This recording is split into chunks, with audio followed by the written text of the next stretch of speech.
Hello everyone. तो विज्ञापन संख्या 51 के अंतर्गत जो बीएड की असिस्टेंट प्रोफेसर की परीक्षा होनी थी 19 अगस्त को, परीक्षा टल गई है क्योंकि अभी यहाँ पर जो शैक्षिक योग्यता है उससे संबंधित एक मामला कोर्ट में है और उस पर सुनवाई होनी है 12 अगस्त को। इसी के मद्देनज़र जो आपकी परीक्षा 19 अगस्त को होनी थी उसको टाला गया है। तो आज के अखबार ये लिखते हैं कि प्रदेश के 330 अशासकीय सहायता प्राप्त महाविद्यालयों में असिस्टेंट प्रोफेसर बीएड की अर्हता का विवाद सुलझने का नाम नहीं ले रहा। बीएड के 107 पदों पर भर्ती के लिए 4 साल पहले 2022 को आवेदन लेने के बाद इस मामले में हाई कोर्ट से लेकर सुप्रीम कोर्ट तक के निर्देशों के बावजूद उच्च शिक्षा विभाग के अफसर और विषय विशेषज्ञ अब तक चयन के लिए अर्हता तय नहीं कर पाए हैं। तो फ्रेंड्स, इस बीच असिस्टेंट प्रोफेसर बीएड के 107 पदों पर भर्ती के लिए 3 बार विज्ञापन जारी हो चुका है और 2 बार परीक्षा तिथियां टाली जा चुकी हैं। फिलहाल अभी अगली डेट क्लियर नहीं है। आपने देखा था कि अभी 2 दिन पहले शिक्षा सेवा चयन आयोग की ऑफिशियल वेबसाइट पर इस आशय का नोटिस पत्र जारी किया गया था कि जो परीक्षा आपकी 19 अगस्त को संभावित थी उसको टाला जा रहा है। लेकिन दोस्तों, यहीं पर कहानी ख़त्म नहीं होती है। अगर आप असिस्टेंट प्रोफेसर बनना ही चाहते हैं तो आपके लिए 373 पदों पर फिलहाल भर्ती का एक अवसर है और इसमें ऑल स्टेट सभी राज्य के जो अभ्यर्थी हैं वो आवेदन कर सकते हैं जनरल सीटों पर, यानी कि जो सीटें आरक्षित होती हैं वो फॉर ऑल स्टेट ओपन है। तो दोस्तों, ये जो भर्ती आई हुई है हिमाचल प्रदेश लोक सेवा आयोग से। कुल पदों की संख्या 373 है और आप आवेदन कर सकते हैं 15 अगस्त 2026 तक। पहले लास्ट डेट 14 जुलाई थी, इसे बढ़ाकर 15 अगस्त किया गया है। योग्यता, अगर आप नेट पास हैं या पीएचडी हैं और वेतनमान रहेगा आपका 35,000 रुपये। आयु सीमा 45 वर्ष तक आप आवेदन कर सकते हैं। आयु सीमा की गणना 1 जनवरी 2026 के आधार पर की जाएगी और अधिकतम आयु सीमा में हिमाचल प्रदेश के जो आरक्षित वर्गों को अभ्यर्थी हैं उनको नियमानुसार 5 वर्ष तक की छूट प्रदान की जाएगी। और इसमें अगर आप चयनित होना चाहते हैं तो सबसे पहले तो आपकी स्क्रीनिंग परीक्षा होगी, इसके बाद सब्जेक्ट एप्टीट्यूड टेस्ट होगा और साक्षात्कार के आधार पर जो अंक आपको प्राप्त होंगे ऑल ओवर आपकी मेरिट बनाई जाएगी। अधिक जानकारी आपको hppsc.hp.ui.in पर जाइए। वहाँ पर होम पेज पर दिए गए नोटिफिकेशन सेक्शन के एडवर्टीजमेंट पर आपको क्लिक करना है और खुलने वाले पेज पर भर्ती से संबंधित कई नोटिफिकेशन दिखाई देंगे। यहाँ पर असिस्टेंट प्रोफेसर की भर्ती से जुड़ी हर विषय की अलग अलग नोटिफिकेशन आपको दिखाई देगी और जिस भी विषय के लिए आप आवेदन करना चाहते हैं उस पर आप क्लिक कर सकते हैं। तो फिलहाल इस प्रकार से आप आवेदन कर सकते हैं। 600 रुपये आपको फीस जमा करनी पड़ेगी। दोस्तों, आगे बढ़ते हैं। खबर यह कि प्राविधिक सहायक परीक्षा 11% ने छोड़ी, तो मतलब इस बार जो उपस्थिति थी वो काफ़ी अच्छी रही है। कुल मिला के देखा जाए तो 2759 पदों पर भर्ती के लिए रविवार को ये परीक्षा आयोजित की गई थी। 11.69% अभ्यर्थियों ने परीक्षा छोड़ दी है, यानी कि परीक्षा में कुल 56,245 कुल 88.31% अभ्यर्थी जो है परीक्षा में शामिल हुए हैं। ये परीक्षा दोस्तों लखनऊ, कानपुर नगर, आजमगढ़, झांसी, बरेली और आगरा के 144 केंद्रों पर संपन्न हो चुकी है।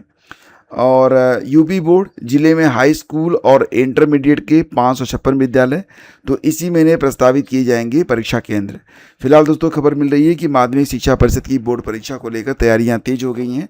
विद्यालयों की ओर से अपलोड की गई इंफ्रास्ट्रक्चर की सूचनाओं के सत्यापन के बाद संशोधित सूचना परिषद के पोर्टल पर अपलोड कर दिया गया है। 17 अगस्त को परीक्षा केंद्रों की अंतरित सूची आने की संभावना है।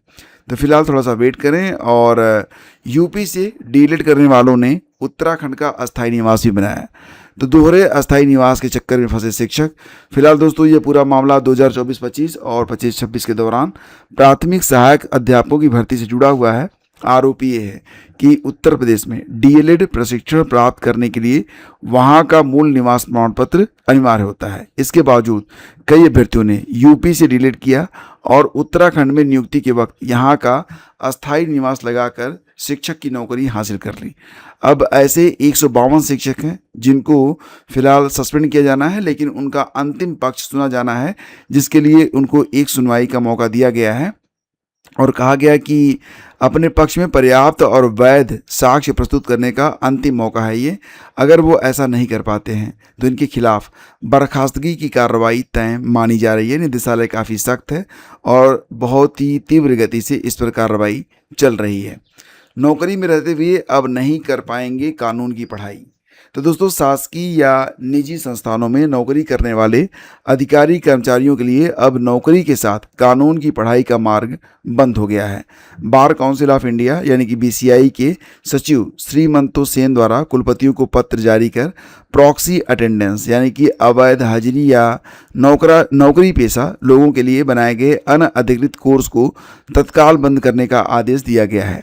तो दोस्तों, बार काउंसिल यहाँ पर ये कहता है कि जो लॉ है यानी कि विधि शिक्षा है, प्रतिदिन कम से कम 5 घंटे और सप्ताह में 30 घंटे का पूर्णकालिक पाठ्यक्रम है जिसका कड़ाई से पालन अनिवार्य है।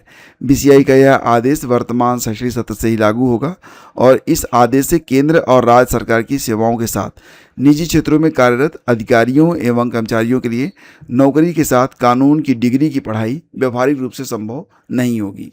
तो सुप्रीम कोर्ट द्वारा एक प्रकरण की सुनवाई के दौरान विधि शिक्षा के गिरते स्तर पर की गई गंभीर मौखिक टिप्पणियों के बाद BCI ने यह कदम उठाया है और BCI ने स्पष्ट किया कि केवल विश्वविद्यालय से संबद्धता होना ही काफ़ी नहीं है। रूल्स ऑफ लीगल एजुकेशन 2008 के नियम 14 के तहत BCI से अलग से अनुमोदन लेना और रिपोर्ट व नई जानकारी प्रस्तुत करना भी अनिवार्य है। तो फिलहाल ऐसे लोग जो लोग की मतलब जॉब कर रहे थे और LLB की पढ़ाई भी कर रहे थे, अब उनकी पढ़ाई यहाँ पर बंद हो जाएगी। और उत्तर प्रदेश शिक्षा सेवा चयन आयोग ने 7 अगस्त को एक नोटिस जारी करी है। ये नोटिस इस संबंध में है कि कई लोग ऐसे हैं जो कि शिक्षा सेवा चयन आयोग का जो लोगो है, जो लेटर हेड है, उसका इस्तेमाल कर रहे हैं और इसके द्वारा भ्रामक और असत्य सूचनाएं प्रसारित की जा रही हैं। तो स्पष्ट किया जाता है कि ऐसी सूचनाएं आयोग द्वारा जारी नहीं की जाती हैं और उनका आयोग से कोई संबंध नहीं होता है।